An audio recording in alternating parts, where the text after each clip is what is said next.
Mikhaïl Gorbatchev et la perestroïka en quelques 300 clichés. À Moscou, une exposition retrace les années 80 sous l'URSS, scènes de vie quotidienne ou scènes politiques d'une époque qui a changé le monde. Mikhaïl Gorbatchev, ici avec Reagan ou avec sa femme Raïssa. Du côté du public, on est très partagé sur le dernier leader soviétique. C'est mon idole de l'époque. On vivait tous dans l'espoir. On se disait que tout serait mieux. On était enfin libres.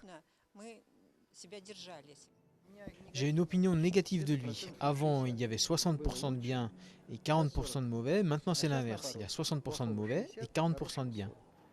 Arrivé au pouvoir en 1985, Mikhaïl Gorbatchev lance très vite la perestroïka, la libéralisation du régime soviétique, sans imaginer que cette politique aboutira à la chute de l'URSS 6 ans plus tard.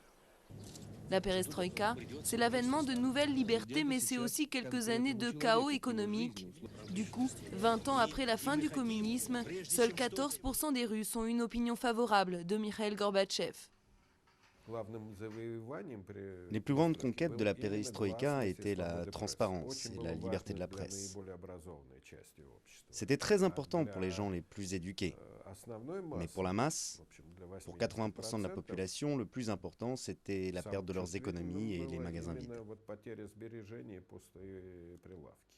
Mikhaïl Gorbatchev va bientôt fêter ses 80 ans, un peu amer de sa mauvaise cote de popularité, d'autant plus que plus de la moitié des Russes estiment que Joseph Staline, lui, a joué un rôle positif pour le pays.